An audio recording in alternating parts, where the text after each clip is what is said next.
अस्सलाम वालेकुम नाज़रीन। आज हम जाएंगे काबल से कापिसा की तरफ और ये हजीज़ होतक शहर है। काबल से तकरीबन 10-15 किलोमीटर के फ़ासले पर शिमाल की जानिब ये मौजूद है।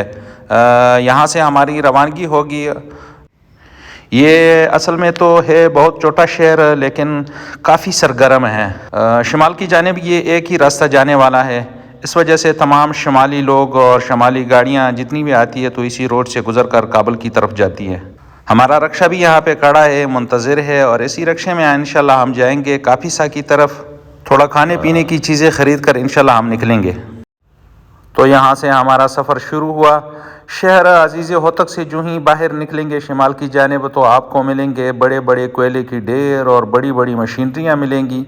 रोड पहाड़ों के बिल्कुल दरमियान से गुज़रता हुआ और बड़ी बड़ी सहाराएँ मौजूद है जिसमें आबादियाँ बिल्कुल दूर दूर तक नज़र नहीं आती है। रक्षा ड्राइवर भी काफ़ी तेज़ रक्षा चला रहा है। रोड भी काफ़ी बेहतर है।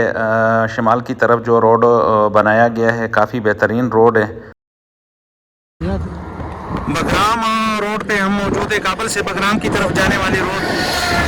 हम असल में जा रहे हैं शुमाली सयाहत की जानिब और अभी तकरीबन होने वाले हैं 6 बजे हो चुके हैं। अगर हम बगराम सयाहत में जाएं और फिर वापसी हम अपने हॉस्टल तक नहीं पहुंच सकते हैं तो मशवरा करते हैं यहाँ पे कि क्या करना चाहिए हमें।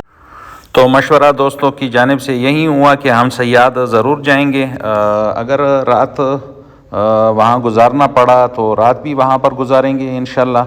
इस रोड पर बड़ी गाड़ियों की रश काफ़ी मौजूद है। मेरे ख़्याल में यहाँ से कुछ तिजारती सामान लेकर शिमाल की तरफ जाते हैं और शिमाल से वापसी कुछ सामान लाद कर काबल की तरफ या दूसरे इलाकों की तरफ मुंतकिल की जाती है। तो इस वजह से यहाँ पे काफ़ी रश मौजूद है बड़ी गाड़ियों। और अभी हम दाखिल हो चुके हैं सूबा बगराम की हदूद में। ये इलाका बगराम की हदूद में आती है और काफ़ी खूबसूरत इलाका है। ये सरसब्ज़ व शादाब है, हर तरफ बागात लगे हुए हैं, पक्के मकानात है, रोड भी काफ़ी बेहतर है। हम बगराम से फिर जाएंगे शिमाल की जानिब। ये रोड के एक और दूसरी जानिब बड़े बड़े लकड़ियों के ठाल मौजूद हैं। दरअसल में यहाँ पे गैस वगैरह की सहूलत मौजूद नहीं है तो इस वजह से यहाँ आम रिवाज लकड़ी का इस्तेमाल करना है। तो इस वजह से रोड के ऊपर ये टाल बनाए गए हैं। ये इलाका भी काफ़ी खूबसूरत है।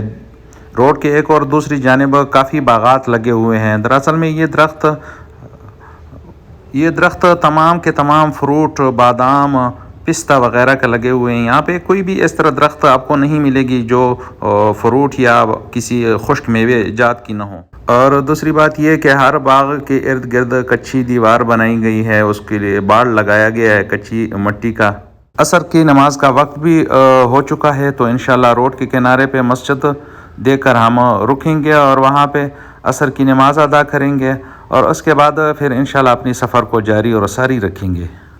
तो चलो यहाँ पे मस्जिद में नमाज़ पढ़ते हैं। यहाँ के मसाजिद में अक्सर वज़ू खाने तो नहीं है, चूँकि 2-3 मस्जिदें हमने देखी है वहाँ पे हमने ब्रेक लगाया है लेकिन वहाँ पे वज़ू की जगह नहीं थी। ये नलके लगे हुए हैं, यहाँ से पानी लेकर आप वज़ू करेंगे तो हम वज़ू करेंगे यहाँ से, फिर इस छोटी मस्जिद में हम नमाज़ पढ़ेंगे। ये है माहीगीर मोहल्ला। नमाज़ पढ़ने के बाद दोबारा सफ़र शुरू किया। सफ़र काफ़ी खुशगवार और रास्ते में छोटे छोटे शहर, छोटी छोटी आबादियाँ। तकरीबन हम करीब ही पहुँचने वाले हैं। यहाँ से सयाद नज़र आ रहा है। अस्सलाम वालेकुम रहमतुल्लाहि व बरकातुहू। उम्मीद है आप खैर और आफियत के साथ होंगे। तो मैं मौजूद हूँ अफ़गानिस्तान के शुमाली एरिया सयाद के करीब और ये इलाका आप देख सकते हैं कि काफ़ी खूबसूरत और यहाँ पे हवा भी काफ़ी बेहतरीन हवा है।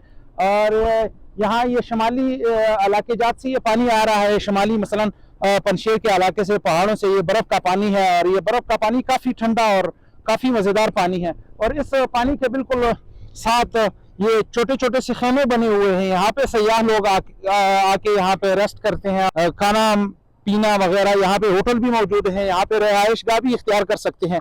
काफ़ी बेहतरीन इलाका है और ये काफ़ी ज़्यादा पानी है और यहाँ पे कश्तियाँ भी है। जो लोग कश्ती में सयाहत के लिए, कुछ सैर व तफरीह के लिए कश्ती में सवार होना चाहते हैं तो काफ़ी कश्ती में भी जा सकते हैं। और यहाँ पे काफ़ी लोग दिन के वक्त आते हैं। चूँकि हम काबुल से एक रक्शे में आए हैं तो तकरीबन हमें 4 घंटे लगे हैं हमें आते हुए। तो दिन भी ढल चुका है, दिन ख़त्म होने वाली है और सूरज बिल्कुल गुरूब हो चुका है, मगरिब की अजान होने वाली है। तो इस वजह से लोग यहाँ जा चुके हैं। लोग कहते हैं कि यहाँ तकरीबन ज़ोहर के बाद लोगों की काफ़ी रशकश होता है। यहाँ आप देख सकते हैं खेमे बने हुए बिल्कुल पानी के अंदर बने हुए हैं। काफ़ी ठंडा पानी है, यहाँ बर्फ का पानी है।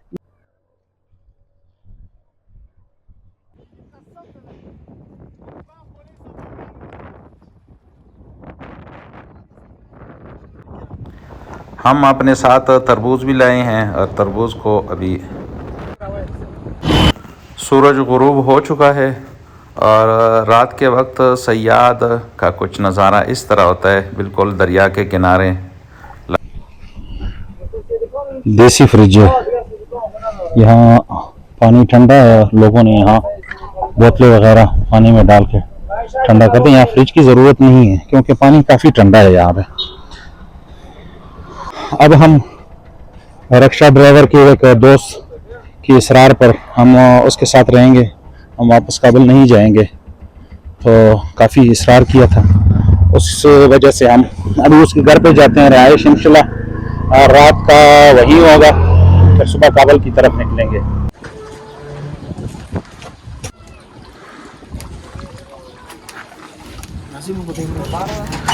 रात हमने परवान उलूसवाली सैदखैल गांव में गुजारी।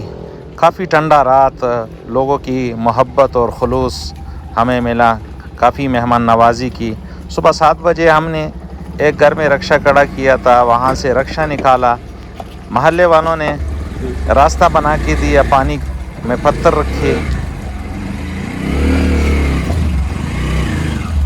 हम अपनी मंजिल काबुल की तरफ रवाना हुए।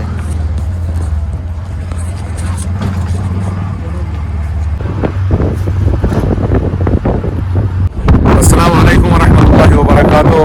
आज रात हमने सुबह परवान सैदखैल महल्ले में हमने रात गुजारी, क्योंकि कल हम काफ़ी लेट वहाँ पे पहुँचे थे। तो वहाँ पे एक दोस्त रक्शे वाले का एक करीबी दोस्त था, तो उसकी साथ में हमने वहाँ पे रात गुजारी। सुबह फिर के बाद थोड़ा इंतजार किया और फिर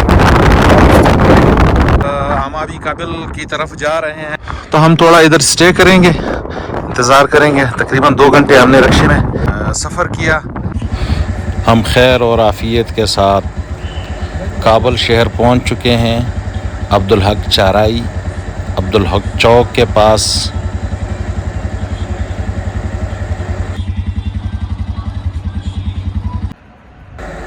तमाम दोस्त मौलाना अब्दुल लतीफ़ साहब, हाफिज़ अब्दुल लतीफ़ साहब के घर गए, सुबह का नाश्ता किया। आज का हमारा व्लॉग यहाँ तक। वस्सलाम।